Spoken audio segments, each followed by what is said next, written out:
ரொம்ப பர்சனலான விஷயங்கள், பர்சனலா ஆர்டிஸ்ட் பேரெல்லாம் வச்சு டைரி எழுதிட்டு, ம்ஹ்ம். நம்ம வீட்ல இருக்கிற ஸ்டாஃப்ங்க யாராவது என்ன பண்ணிவிடுவாங்க, ஆ. நெறைய டைரி சேர்ந்து போய் காயலாங்கடையில தூக்கி போட்டுருவாங்க. ஓ!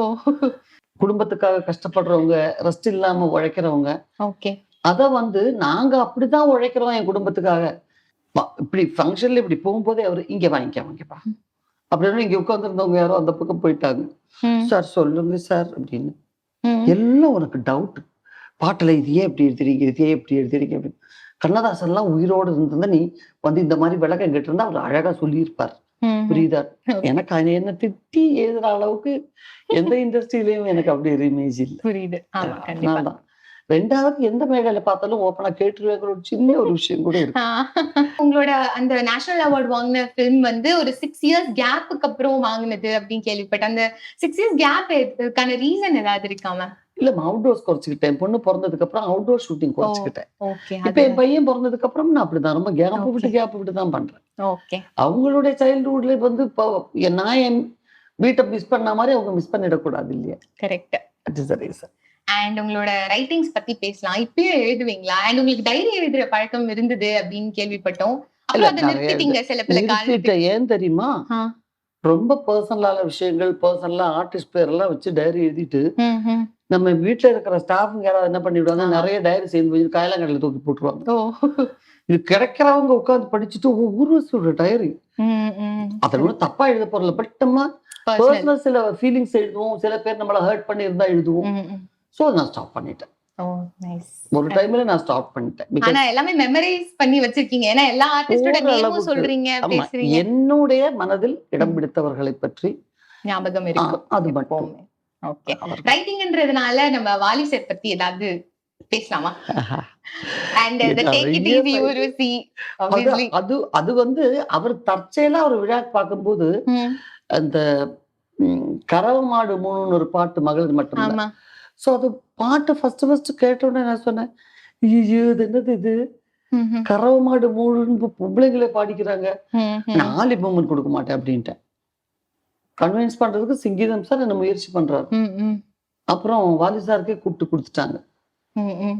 அ கூப்பிட்டு குடுத்துட்டு இந்த மாரி ஒரு சந்தேகம் கேட்கறாங்க அப்படின்னாங்க. அந்த பாட்ட வாலி சார் தான் எழுதினாராங்கிறதும் தெரியல. எனக்கு அப்புறம் தான் எழுதியிருக்கிறாரு. கரெக்ட். ம், ம். என்னமோ உனக்கு சந்தேகம்? ம். தமிழ் பண்டிட்டு.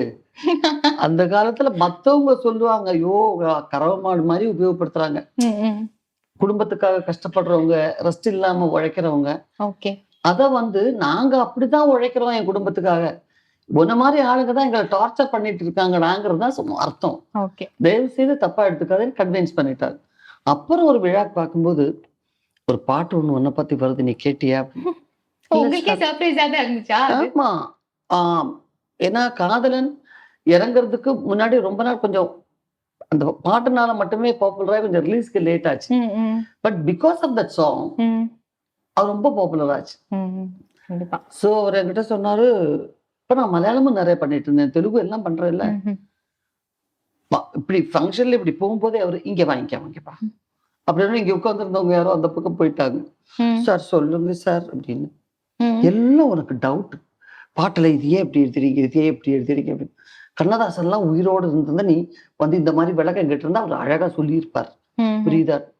ஆமா சார் பார்க்கணும்னு ரொம்ப ஆசை சார். அர்த்தமுள்ள இந்த மதம்லாம் நான் படிச்சிருக்கேன். பார்க்கணும்னு ரொம்ப ஆசை. அவங்க ஃபேமிலி நெறைய அவங்க இதெல்லாம் பிடிக்கும். அவங்க நெறைய பையன்களோட ஒர்க் பண்ணியிருக்கேன். ஓகே. பொண்ண தெரியும். ம்ஹ்ம். வைஷாலி கண்ணதாசன் எல்லாம். இரு ஒரு நிமிஷம் நான் ஒண்ணு சொல்றேன். இந்த ம். மாரி ஒரு பாட்டு வருதுன்னாரு. உன் பேர வச்சு எழுதியிருக்கேன். ஓ!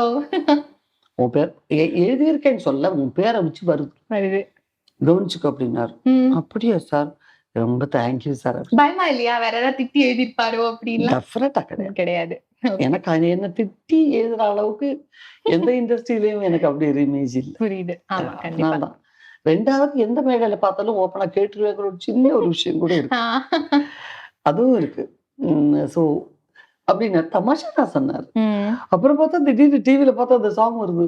ஐயோ! இதான் வாலி சார் சொன்னாரா? இந்த பாட்டு தான் சொன்னாரா? அப்படின்னு ரொம்ப வியப்பா இருந்துச்சு. ஜாலியா இருந்ததா? எல்லாத்தையும் கூப்பிட்டு எல்லாம் காமிச்சீங்களா? அந்த மாரி எல்லாம் என்ஜாய் பண்ணது உண்டா? ஆமாமாமா. என் வீட்ல எல்லாரும் அதான் வாலி சார் சொன்னாரு, அதான் வாலி சார் சொன்னாரு அப்படின்னு.